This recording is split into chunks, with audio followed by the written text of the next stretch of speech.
Bonjour à tous et bienvenue dans ce nouveau journal tout en images. À la une de ce 19 juillet 2022, l'alpage de Tréchauffé et ses 60 chèvres attirent aussi bien les promeneurs que les locaux. Les élus du département se sont retrouvés sur place ce mardi pour renouveler leur soutien à la Société d'économie alpestre de Haute-Savoie.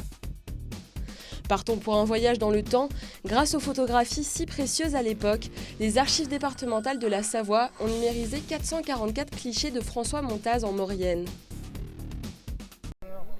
Entre le lac Léman, les Alpes suisses et les gorges de la Drance, la pointe de Tréchauffé est réputée pour son panorama à couper le souffle. Non moins réputé, l'alpage de Tréchauffé réconforte les randonneurs avec ses fameux beignets de pommes de terre et ses fromages maison. Une vingtaine de génisses et 60 chèvres passent l'été ici. Des travaux à l'initiative de l'association foncière pastorale locale ont été réalisés pour leur permettre de profiter de pâturages de qualité. Les derniers investissements qui ont été portés donc, par l'AFP concernent des travaux de réouverture de l'alpage, donc principalement du broyage à la pelle araignée des lisières pour regagner la surface du pâturage.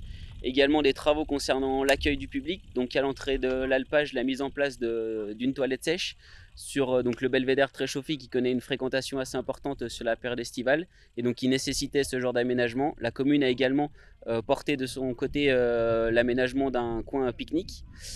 Concernant l'accueil du public, des travaux sur le bâtiment ont également été faits avec la réfection d'un balcon qui permet donc de faire le tour du bâtiment.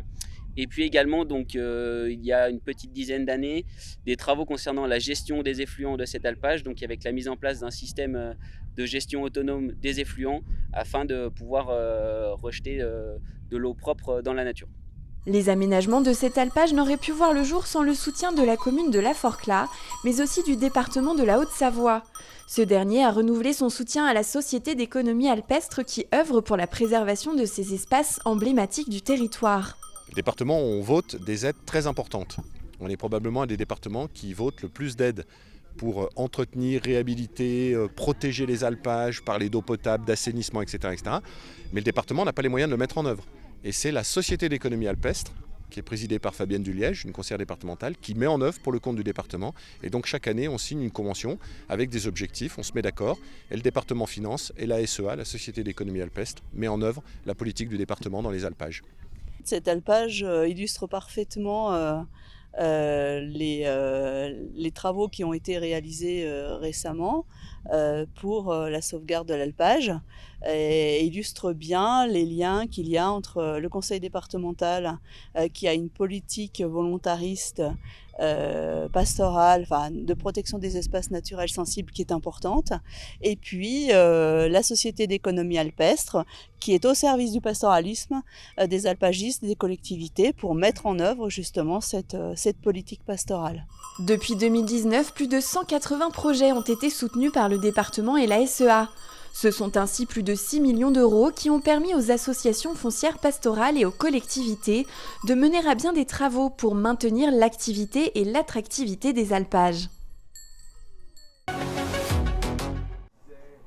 Restons à Tréchauffé pour vous signaler cette journée festive ce dimanche 24 juillet autour des traditions de l'agriculture en montagne. De nombreuses animations attendent les promeneurs lors de cette première édition de la Tréchauffette.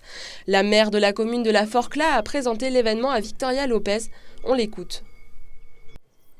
Il y aura des artisans qui vont venir, par exemple, fabriquer des bricelets dans un fourneau à l'ancienne. On va fabriquer du beurre aussi. Il va aussi avoir le fabricant de hottes, marque Galet. Cette hotte que tout le monde connaît dans le village puisqu'elle permettait c'était vraiment l'outil pour porter dans les alpages, monter dans les alpages la nourriture en été. Vous aurez aussi un musée avec beaucoup d'objets locaux, avec des photos aussi anciennes sur l'alpage, la vie à l'époque. Il y aura déjà le matin donc des petites randonnées de 8h à 10h avec un guide du patrimoine qui va vous guider dans votre randonnée. Et puis après à 10h, donc on va ouvrir les stands, des stands artisanaux. Et puis à 11h30, une grande messe en plein air, voilà, jusqu'à midi et demi. Midi et demi, ce sera l'apéritif et puis le repas. À Chambéry, les archives départementales de la Savoie renferment de nombreux trésors, témoins d'une période révolue. C'est dans ces boîtes soigneusement rangées que dorment quelques 444 clichés pris par le photographe savoyard François Montaz entre 1890 et 1950. On peut la décrire, qu'est-ce qu'on y voit par exemple? Alors, on y voit donc un commerçant avec, je pense, une partie soit employé, soit famille. Et puis surtout, ce qui est intéressant, on y voit un peu de publicité d'autres commerces de l'époque. C'est intéressant puisqu'il illustre l'activité commerciale d'une commune comme Modane à la fin du 19e siècle. Donc voilà, on n'a pas beaucoup de supports iconographiques sur ces périodes-là, notamment sur la vie quotidienne. Et c'est ça qui est intéressant. C'est seulement en 2015, suite à un don familial, que ces photos ont été attribuées aux archives de la Savoie. Les employés départementaux ont ensuite traité, numérisé et référencé une à une chaque photographie. On a essayé de faire une sélection d'activités, de lieux et aussi de périodes. Première Guerre mondiale, comme je le disais, avec un monument aux morts, le bombardement de la ville de Modane en 1943, avec cette photographie du clocher de l'église qui reste debout malgré les bombes. On a essayé aussi de choisir de montrer l'activité commerciale à Modane comme à Saint-Jean-de-Maurienne, en montrant des photos de marché, de commerce, et puis également l'activité, les travaux. Vous avez de nombreux clichés qui retracent les travaux soit de réfection de voies ferrées, soit de construction de digues, de ruisseaux ou de rivières. Donc c'est très intéressant aussi pour cette histoire-là. Témoins de l'industrialisation et du désenclavement de la Maurienne, toutes ces photos seront bientôt visibles au château des Ducs de Savoie les 17 et 18 septembre prochains, lors des Journées européennes du patrimoine. Après 2 premières éditions couronnées de succès malgré le Covid-19, les escapades baroques dans les Alpes sont de retour pour cet été. Au programme, plus de 200 événements organisés par la Fondation Fassim sur 3 territoires alpins. La Riviera française, les Hautes-Vallées de Savoie et le Pays du Mont-Blanc, où a eu lieu la présentation de l'édition 2022. Et cette année encore, l'objectif de l'opération est bien précis, démocratiser l'accès à la culture baroque. Le baroque fait partie de l'identité de la Fondation Fassim, qui a un fort renouvellement grâce à toutes nos équipes. Et on est passé d'une conception un peu ancienne, où on visitait des églises et des chapelles avec un guide.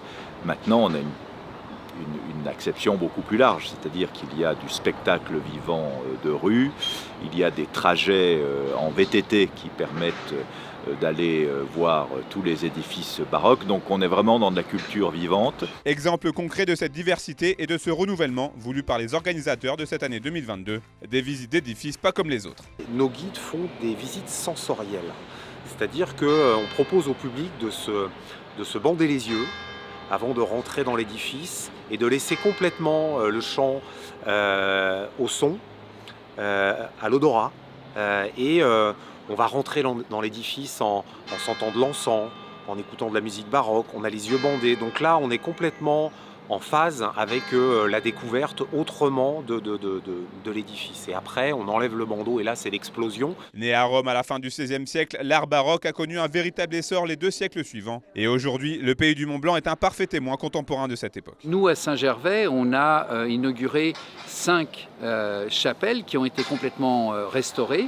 Ce qui fait que sur les 13 chapelles, il y en a 7 à Saint-Gervais qui sont restaurées.